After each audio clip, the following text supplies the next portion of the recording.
الحمد لله وكفى وسلام على عباده الذين اصطفى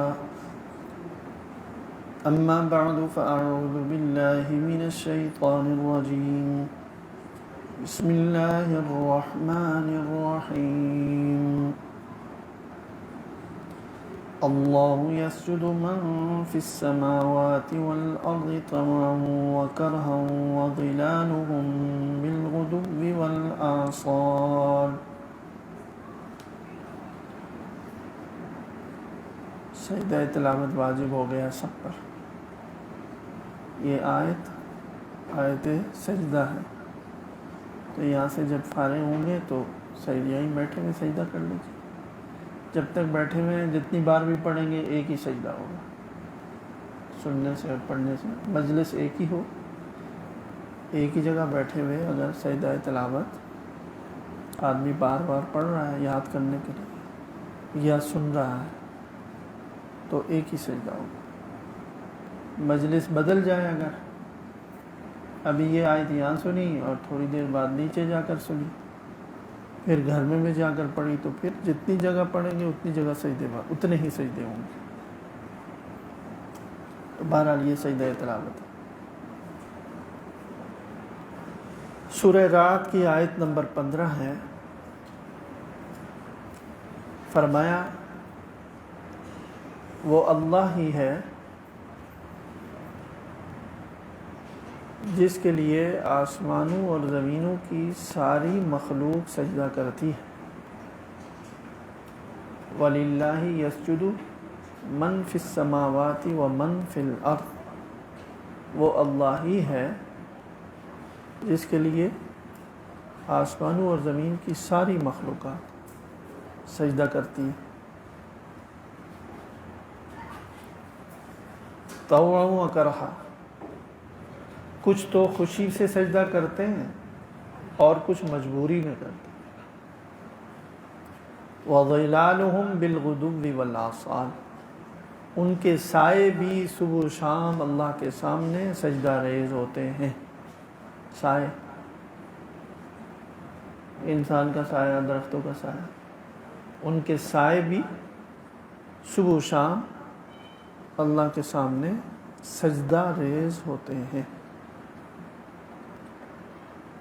قُلْ مَن رَّبُّ السَّمَاوَاتِ وَالْأَرْضِ، اے پیغمبر صلی اللہ علیہ وسلم آپ ان سے پوچھئے مشرکین مکہ سے کہ آسمانوں اور زمین کو پرورش کرنے والا کون ہے؟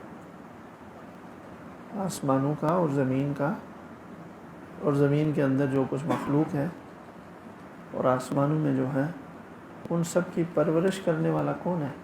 ان کا رب کون ہے؟ رب میں ساری باتیں آ جاتی ہیں نا، جو پیدا کرتا ہے، زندگی دیتا ہے، پھر رزق دیتا ہے، اور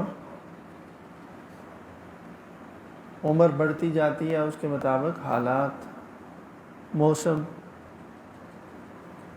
اور جتنی بھی چیزیں ہیں جو مہیا کی جاتی ہیں ساری مخلوق کو، وہ اللہ کی طرف سے ہی تو ہے نا.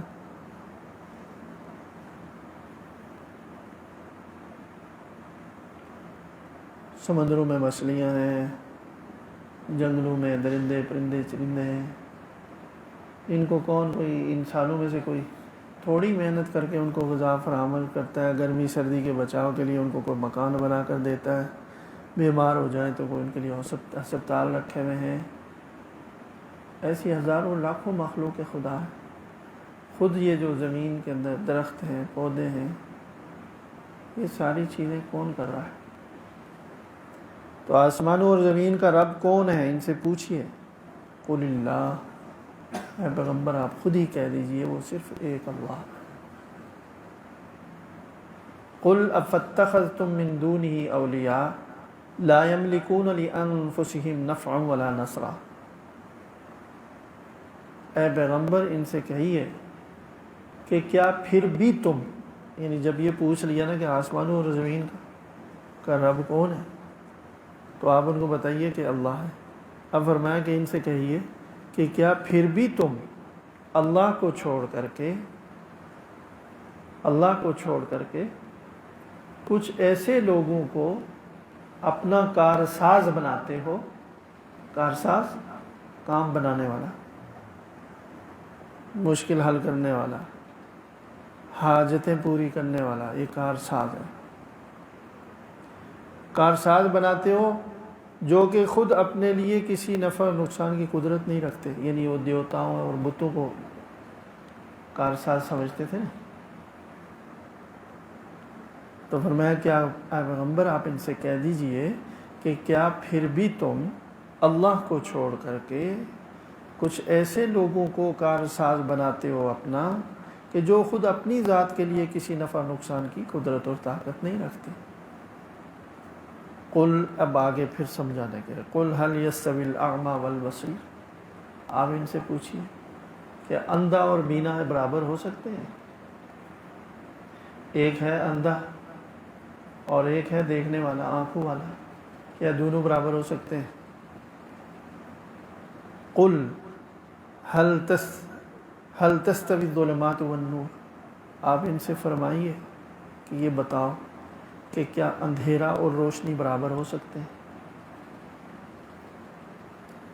ام جعلوا للہ شرکاء خلقوا کخلقہ فتشابہ الخلق علیہم، یا ان لوگوں نے ایسے لوگوں کو خدا بنا لیا ہے، اللہ کا شریک بنایا ہے، جنہوں نے کوئی چیز پیدا کی ہے جیسی کہ اللہ تعالیٰ چیز پیدا کرتے. یعنی انہوں نے جو شریک بنائے ہوئے ہیں نا، شریک بنانے کی وجہ کیا ہو سکتی ہے کہ جیسے اللہ تعالیٰ خالق ہیں تو انہوں نے دیکھا کہ جن کی عبادت یہ کر رہے ہیں اور اللہ کے ساتھ شریک بنا رہے ہیں، انہوں نے بھی کوئی چیز اسی طرح پیدا کی ہے جس طرح اللہ نے پیدا کی. عبادت کے مستحق کون ہے؟ جو خالق ہو، جو رب ہو، وہ عبادت کا مستحق. تو یہ جو بتوں کو، دیوتوں کی عبادت کرتے ہیں، اس کی کیا وجہ ہے؟ خود پھر سوال قائم کیا، کیا یا ان لوگوں نے جن کو اللہ کا شریک بنایا ہے وہ ایسے ہیں کہ انہوں نے کوئی چیز پیدا کی ہے اسی طرح جس طرح اللہ نے کوئی چیز پیدا کی ہے، فتشابہ الخلق علیہم، تو اس وجہ سے ان کو دونوں کی تخلیق ایک جیسی لگ رہی ہے. دونوں کی، اللہ کی اور بت کی، دیوتا کی تخلیق ایک جیسی لگ رہی ہے. تشابہ الخلق علیہم، تو وہ سمجھتے ہیں کہ وہ بھی خدا ہے، یہ بھی خدا ہے. تو ظاہر ایسا نہیں ہے، وہ تو وہی مانتے تھے کہ کوئی چیز پیدا نہیں کی انہوں نے. اس لیے فرمایا آگے کہو قل اللہ خالق کل شیء، آپ ڈنکے کی چوٹ یہ کہہ دیں. اگر کسی کی غلط فہمی ہے تو وہ بھی دور ہو جائے، اور اگر یہ ہم نے سوال جو فرض کر کے پوچھا ہے تو یہ بھی ختم ہو جائے کہ اللہ ہی ہر چیز کا پیدا کرنے والا ہے. یہ کہہ دیجیے کوئی نہیں پیدا کرتا اللہ کے سوا. اللہ خالق کل شیء، اللہ تعالیٰ ہی ہر چیز کو پیدا کرنے والا ہے. وہو الواحد القہار، اور وہ تنہا اور یکا ہے. القہار جو سب پر غالب ہے. تو یہ توحید اور اللہ تعالیٰ کی پہچان کی آیات ہے نا. تو پہلی آیت میں یہ فرمایا کہ آسمانوں اور زمین میں جتنی بھی مخلوق ہے وہ سب کی سب اللہ کے سامنے سجدہ کرتی ہے. تو یہ سجدہ کون سا ہے؟ کافر تو ہم نے سجدہ کرتے ہوئے جو مشرک ہیں نہیں دیکھے. جو منکر خدا ہیں وہ تو سجدہ ہی نہیں کرتے، نہ بت کے سامنے نہ کسی کے سامنے. تو یہ آیت تو بتا رہی ہے کہ آسمان اور زمین کی جتنی مخلوق ہے وہ سب اللہ کے سامنے قریب آ جائے. قریب متوجہ ہو کر بیٹھیں گے زیادہ فائدہ ہوگا. دور سے بیٹھ کر سنیں گے تو ایسے لگتا ہے کہ تھوڑا سا ہمیں زیادہ ضرورت نہیں ہے، بس تھوڑا سا سنیں گے، تھوڑی سی بے نیازی. تو یہ اس سے فائدہ نہیں ہوتا، نقصان ہوتا ہے. مجمع میں متوجہ ہو کر کے بیٹھیں گے جتنا، قرآن کے گویا کہ قرآن کے سامنے ضرورت مند بن کر، سائل بن کر کے ہمیں کوئی قرآن سے نفع مل جائے، اللہ کی طرف توجہ کرتے ہوئے. جو درمیان میں بندہ بیٹھا ہوا ہوتا ہے تو یہ تو بیچارہ واسطہ ہوتا ہے، تو وہ اس سے پائپ لائن سے گزر کر کے ایک چیز آتی ہے. تو یہ تو واسطہ ہے. اصل قدر و منزلت اور ادب و احترام اللہ کے قرآن کا اور اللہ کا ہے. تو جتنا محتاج اور ضرورت مند بن کر کے سنیں گے اتنا زیادہ نفع ہوگا, اتنا زیادہ ہوگا, دل میں نور آئے گا.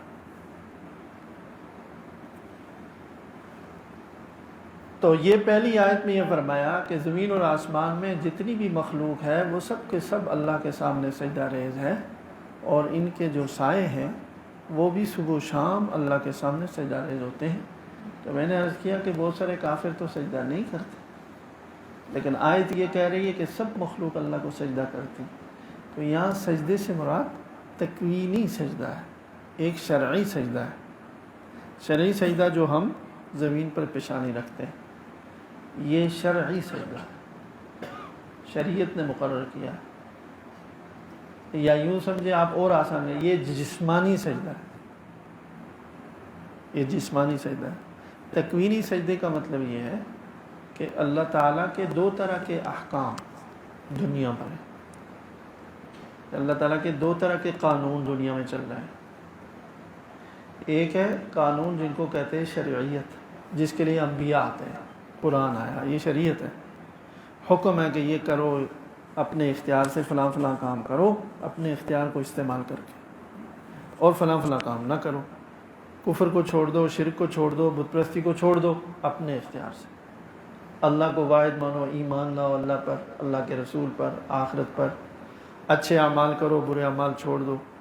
بظاہر اگر نفع بھی نظر آ رہا ہے, اللہ تعالیٰ نے منع کیا تو اس کو چھوڑ دو. یہ جو احکام ہیں نا, قوانین ہیں, ان کو شریعت کہتے ہیں. یہ لے کر آتے ہیں انبیاء. اور ایک دوسرے طرح کے اللہ کے قوانین اس پوری کائنات میں چل رہے ہیں, ان کو کہتے ہیں تکوینیات. کیا مطلب؟ یعنی اللہ نے جو سسٹم بنایا ہوا ہے اس سسٹم کے تحت چیزیں ہو رہی ہیں. تو وہ باقاعدہ ایک ہر چیز کا ایک قانون ہے, فطری قانون بنایا ہوا. جیسے ہم کہتے ہیں کہ جی آگ جلاتی ہے, کیوں جلاتی ہے؟ اللہ تعالیٰ نے تاثیر رکھی, گویا کہ قانون ہے کہ دنیا میں عام طور پر آگ جلانے کا ہی کام دیتی ہے. کس نے اس کو جلانے کا حکم دیا؟ کس نے خاصیت رکھی؟ اللہ نے. پانی بہاتا ہے, پانی چیزوں کو تحلیل کر دیتا ہے. کس نے خاصیت رکھی؟ اللہ تعالیٰ نے رکھی. اسی طرح کی جتنی چیزیں ہیں, پتھر ٹھوس ہے, دوسری چیزیں نرم ہیں. سورج روزانہ نکلتا ہے, اس کو دن کہتے ہیں, پھر ڈوب جاتا ہے, یہ رات ہوتی ہے. اس کے لیے جو پورا نظام بنایا ہوا فلکی, یہ تکوینیات کہلاتے ہیں. تو یہ بھی اللہ کے قوانین ہیں. تو تکوینی احکام کے سامنے, اللہ کے تکوینی قوانین کے سامنے, اللہ کے تکوینی حکموں کے سامنے ساری مخلوق بے بس اور عاجز اور سجدہ ریز ہے. ان تکوین میں سے کیا ہے؟ اللہ تعالیٰ نے جب چاہا کسی کو مار دیا, موت آ گئی, کوئی روک کر دیکھے. کوئی ملحد, کوئی کافر, کوئی مشرک جو خدا کے وجود کا بھی منکر ہے, وہ بے بس. اللہ کا فیصلہ آیا, بیماری آ گئی. بیماری کا تعلق شریعت سے نہیں, تکوینیات سے. صحت ہے, بیماری ہے, موت ہے, زندگی ہے, اور رزق کی وسعت اور فراوانی ہے, رزق کی تنگی ہے, وبائیں ہیں, پریشانیاں ہیں, سیلاب ہیں, زلزلے ہیں, اور فصل ہم نے بوئی, سب کچھ کیا, محنت کی, نتیجہ صفر. سب بے بس ہیں, کیا کریں؟ یہ اللہ ہی کا قانون چلے گا تو وہ غذا آئے گی, ورنہ اپنی ساری محنت کرنے کے بعد آدمی بے بس ہے. تو یہ مطلب ہے کہ فطرت کے قوانین کے سامنے جیسے انسان بے بس ہے نا, تو یہ فطرت کا قوانین کیا ہیں؟ یہ اللہ ہی کے احکام اور قوانین ہیں. اس لیے جو کہا جاتا ہے نا کہ سائنس کبھی شریعت کے خلاف نہیں ہو سکتی. سائنس کی تحقیق یا سائنس کا قانون کبھی بھی شریعت, قرآن و سنت کے خلاف نہیں ہو سکتا, بشرطے کہ وہ 100% صحیح ہو, اس میں کسی غلطی کا امکان نہ ہو. چونکہ سائنس دریافت کرتی ہے, یہاں جاری قدرت کے قوانین کو ڈھونڈتی ہے, اور کچھ نہیں ہے. سائنس میں یہی ہے. اگر اس نے صحیح پکڑ لی بات تو یہ کبھی نہیں ہو سکتا کہ قرآن و سنت اور اسلام کے خلاف.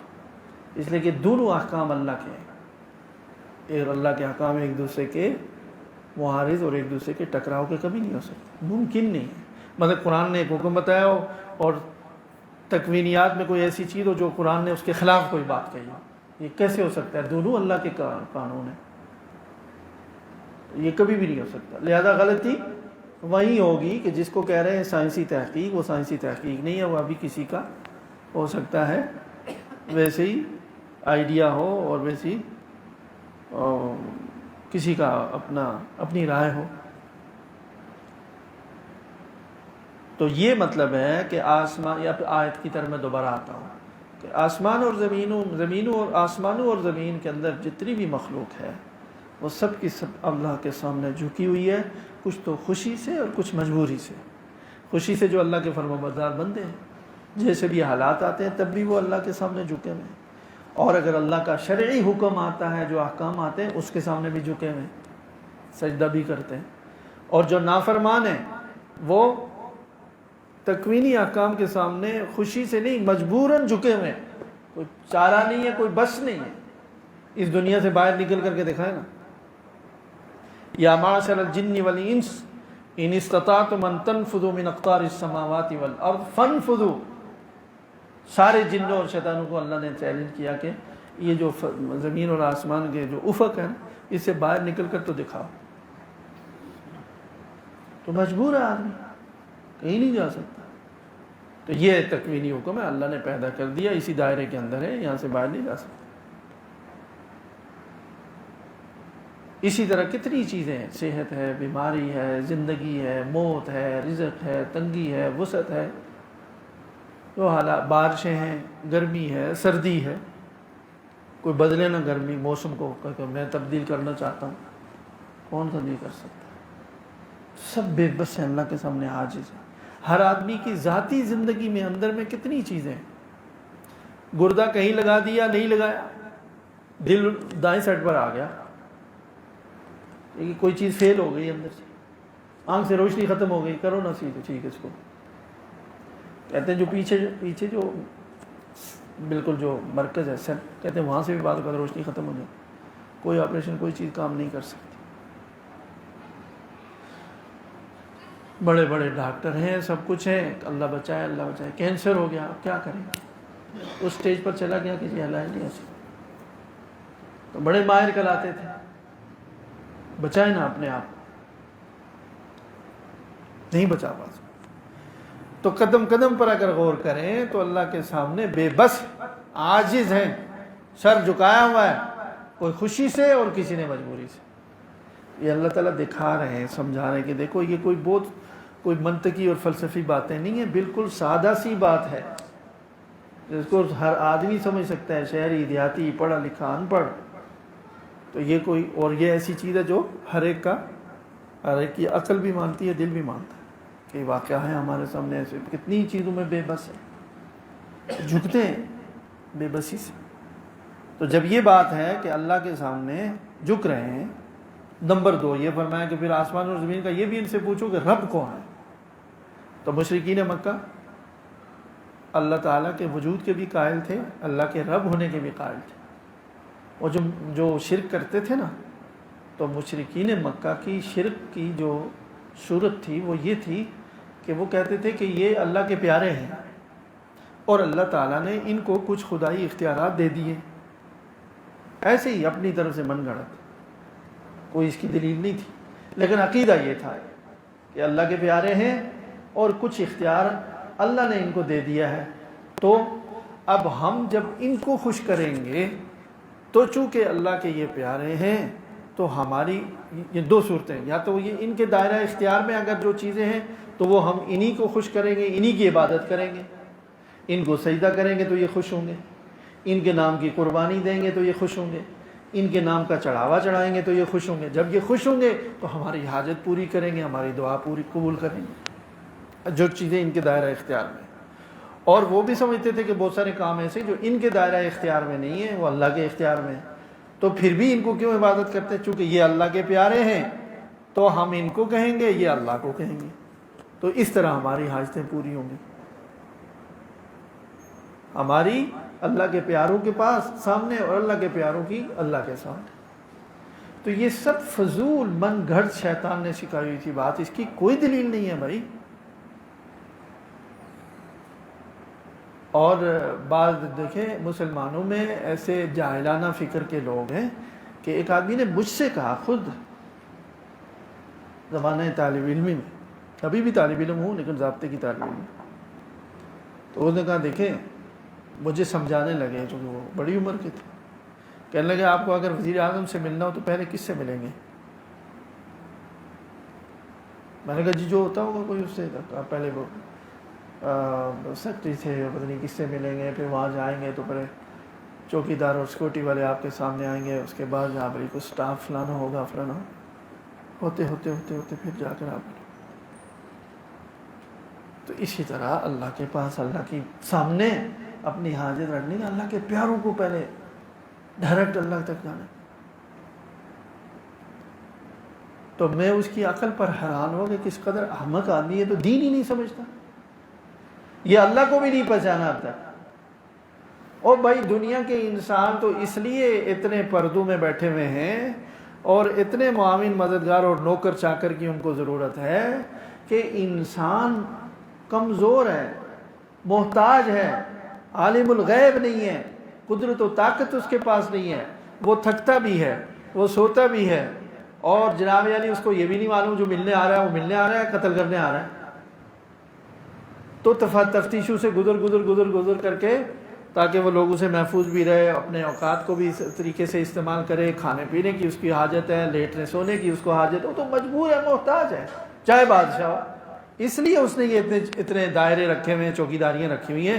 اللہ رب العزت تو ان چیزوں سے پاک ہیں، ان کو کیا ضرورت ہے واسطوں کی، وہ تو ڈائریکٹ ذرے ذرے سے واقف ہیں. ڈائریکٹ اللہ کے سامنے اپنی درخواست پیش کرو، وہاں واسطوں کی کیا ضرورت ہے بھائی. اور دوسری یہ ہے کہ اللہ کے نبی صلی اللہ علیہ وسلم نے آ کر یہ کیوں نہیں فرمایا کہ پہلے تم مجھے سجدہ کرو، مجھے راضی کرو گے، میری عبادت کرو گے، پھر اللہ کو شکر کرو. صحابہ نے تو عرض بھی کیا، اتنی محبت تھی نا، اتنا عشق تھا رسول اللہ صلی اللہ علیہ وسلم سے، اور عشق بھی تھا اور معرفت بھی تھی. معرفت کا مطلب وہ رسول اللہ صلی اللہ علیہ وسلم کی شخصیت اور ذات کی پہچان رکھتے تھے. مطلب وہ ہستی کو سمجھ گئے کہ رسول اللہ صلی اللہ علیہ وسلم کی ہستی ایسی ہے کہ واقعتاً یہ تو اس قابل ہے، اس اہل ہے کہ ہم سجدہ کریں. کیوں کہ دنیا کے بادشاہوں میں اس وقت رواج تھا، روم کے بادشاہوں میں اور ایران کسرا میں بھی تھا، کہ جو ابھی بھی دنیا میں بہت ساری جگہ آپ دیکھیں گے اتنا جھکتے ہیں، اور سیکولر ملکوں میں بھی ان کی اپنی ایک تہذیب ہے، بالکل جھکتے رکوع میں چلے جاتے ہیں. تو اس زمانے میں بھی تھا. وہ جو ان کے سامنے جو سلام کرتے تھے نا تعظیم کے لیے، جب بادشاہ دربار میں آ کر بیٹھتا تو سارے سجدہ کرتے تھے، روم کے بادشاہ کو بھی اور یہ کسرا کو بھی تھا. تو انہوں نے کہا صحابہ نے کہ ٹھیک ہے عبادت کے لیے تو اللہ کے رسول نے سکھا دیا، عبادت تو صرف ہم اللہ کی کریں گے، لیکن یہ جو احترام ہے، احترام کی وجہ سے، ادب کی وجہ سے جو اپنے بادشاہ کو سجدہ کرتے، تو بادشاہ کیا چیز ہے رسول اللہ صلی اللہ علیہ وسلم کے سامنے. تو وہ آپ کی ہستی کو سمجھتے تھے کہ اگر کسی کا اتنا احترام کیا جائے کہ اس کے سامنے پیشانی رکھی جائے تو وہ صرف جناب رسول اللہ صلی اللہ علیہ وسلم کی اس کائنات میں اللہ کے بعد کوئی ہستی ہے کہ جن کے سامنے پیشانی رکھی جائے. اس لیے انہوں نے درخواست کی کہ یا رسول اللہ آپ اجازت دیں کہ ہم احترام میں، محبت میں، عظمت میں آپ کے سامنے سجدہ کیا کریں. تو اگر کوئی وہی بات ہے نا، سچائی کا یہیں پتہ چلتا ہے، حق اور سچ. کوئی اور ہوتا تو ہزاروں باتیں بنا کر کے کہ اچھا تمہیں محبت ہے، تمہارے جذبات کی خاطر، تمہارے فلاں کی خاطر اجازت دے دیتا ہوں. یہ جعلی پیر اور جعلی مرشد اور جعلی پتہ نہیں کیا کیا کیا کیا کرواتے ہیں. فرمایا لو امر احدا ان يسجد لاحد لامرت النساء ان يسجدن لازواجهن. میرے دین میں خدا کے سوا اگر کسی کے سامنے سجدے کی گنجائش ہوتی تو میں بیوی کو حکم دیتا کہ وہ شوہر کو سجدہ کرے. پھر بھی اپنی ذات کو ذکر نہیں فرمایا، جو چیز حق تھی وہ بتا دی. پھر یہ بھی فرمائیں گے اچھا یہ بتاؤ جب میری قبر سے گزرو گے تو سجدہ کرو گے؟ عرضیہ صاحب نے نہیں آپ کہا بس یہی بات ہے. انہیں یہ سمجھا دیا کہ دیکھو اللہ تعالیٰ پر موت طاری نہیں ہوتی، تو مجھے تو دنیا کی موت تو مجھ پر بھی آئے گی، میں بھی قبر میں جاؤں گا، تو میں کیسے خدا ہو سکتا ہوں؟ میں سجدے کے قابل کیسے ہو سکتا ہوں؟ سجدہ صرف اللہ کے لیے. تو علامہ اقبال رحمہ اللہ تعالیٰ نے کتنا زبردست بات فرمائی، ہو جس میں عبادت کا دھوکہ مخلوق کی وہ تعظیم نہ کر. ہو جس میں عبادت کا دھوکہ مخلوق کی وہ تعظیم نہ کر، جو حصہ خاص خدا کا ہے اسے مخلوق میں تقسیم نہ کر. سجدہ صرف خاص اللہ کا حق ہے، عبادت صرف خاص اللہ کا حق ہے، اسے مخلوق میں تقسیم نہ کر. تو یہ فرمایا کہ دیکھو یہ مشرکین جو مکہ تھے وہ اللہ تعالیٰ کو خالق بھی مانتے تھے اور رب بھی مانتے تھے، تو اس کے باوجود وہ بتوں کو بھی شیطان نے گمراہ کیا ہوا تھا، سجدہ کرتے تھے، عبادت کرتے تھے. تو ان آیت میں یہ بتایا کہ جب اللہ تعالیٰ ہی خالق بھی ہے، رب بھی ہے، تو وہی سجدے کا مستحق. صرف یہ سجدہ ہی نہیں ہے، اصل بتانا کیا ہے، بتانا کہ ساری زندگی اللہ کے تابع کر دو، اللہ کے حکم کی. کہ رسمی سجدہ نہیں، سجدہ کر دیا باہر نکلے اپنی مرضی سے چل رہے، عیسائیوں کی طرح اتوار والے دن اللہ کی کچھ عبادت کر لی، پریئر کر رہے ہیں، باہر نکلے اپنی مرضی کی زندگی ہے. نہیں، یہ نہیں. جب تم اس طرح سے دیکھ رہے ہو کہ فطرت کے قوانین جو اللہ نے بنائے ہوئے ہیں اس میں پابند ہو، تو جو تھوڑا سا تمہیں اختیار دیا ہوا ہے اللہ تعالیٰ نے، ان اختیاری کاموں میں جو اللہ کا حکم ہے اس میں بھی اللہ کے سامنے جھک جاؤ. یہ سمجھانا مقصد ہے. تکوینی امور میں تو آدمی بندھا ہوا ہے نا، جھکا ہوا ہی ہے، تو سجدے میں کوئی بس نہیں ہے اس کا. تو اب جو اختیاری جو یعنی جو شریعت کے جو احکام ہیں جو تمہارے اختیار میں دیے، کسی کو مجبور نہیں کیا. تکوینی امور میں تو مجبور ہیں، پابند ہیں لوگ، جو اللہ کا قانون ہے وہ لاگو ہو کر رہے گا، کوئی چاہے یا نہ چاہے، کوئی خوش ہو یا غم زدہ ہو. جو موت کا وقت مقرر کیا ہوا اللہ نے، آ کر رہے گی. کسی نے پیدا ہونا ہے، ہو کر رہے گا. کوئی مصیبت ہے، آ کر رہے گی. رزق کا جو ہے حساب کتاب ہے جو اللہ نے مقرر کیا وہی ہوگا. وہ تو تکوینیات ہیں. تو شریعت میں اللہ نے پابند مجبور نہیں کیا، اختیار دے دیا اور بتا دیا یہ کرو نہ کرو. یہی بتانا مقصد ہے کہ عبادت کا جو سجدہ ہے وہ بھی صرف اللہ کا، اور یعنی تمام شریعت کے احکام میں اللہ کے سامنے ہی جھکو. یہ نہ کرو کہ کچھ میں تو اللہ کے حکم کو پورا کرو اور کچھ میں نہ کرو. اور پھر آگے مثال یہ دی کہ دیکھیں جو اللہ پر ایمان لاتا ہے اور اللہ کی توحید کا قائل ہے تو اس کی مثال ہے آنکھوں والے کی. توحید کی روشنی میں وہ چل رہا ہے. اور جو مشرک ہے، جو اللہ سے غافل ہے، اس کی مثال ہے اندھے کی. تو اندھا اور بینا دونوں کیسے برابر ہو سکتے ہیں؟ ان کو یہی نہیں سمجھ میں آتا تھا نا کہ ایمان لانے سے کیا فرق پڑے گا. اچھا کلمہ پڑھ لیا تو کیا فرق پڑے گا؟ اللہ تعالیٰ فرماتے ہیں اتنا بڑا فرق ہے، ایک آنکھوں والا ہے اور ایک اندھا ہے. پھر آگے فرمایا دیکھو روشنی اور اندھیرا برابر ہو سکتے ہیں؟ یعنی ایمان، توحید، اسلام، دین یہ روشنی ہے، اور کفر، شرک، گناہ یہ تاریکی. اللہ تعالیٰ فرما رہے ہیں تاریکی سے نکلو، روشنی میں آؤ. آپ کہتے ہو کیا فرق پڑتا ہے؟ تو روشنی اور تاریکی برابر ہو سکتے ہیں کہ وہ دیکھو نہیں ہو سکتے. بس یہی مقصد ہے ان آیات جو بار بار کہا جاتا ہے. اللہ کو پہچانے، اللہ کی عظمت کو پہچانے اور اپنی حقیقت بھی پہچانے کہ ہم حقیقت میں تو اللہ کے قبضہ قدرت میں ہیں. تو پھر رضا اور رغبت کے ساتھ، خوشی کے ساتھ صحیح اللہ کے فرما بردار بندے بن جائیں تو اللہ نوازیں گے. نافرمانی کا نتیجہ کیا ہوگا؟ کر تو کچھ سکتے نہیں ہیں. تکوینی امور میں تو ہم تبدیلی کرا نہیں سکیں گے، وہ تو جیسی کی تیسی یہی ویسی رہے گی. تو جو اختیاری کاموں میں بھی ٹھیک ہے کچھ نافرمانیاں کر لیں گے تو اس کا خمیازہ بھی بھگتیں گے. اللہ تعالی ہم سب کو قرآن کی ان آیات کے مطابق ہمارے دل میں ایمان کا نور پیدا فرمائے.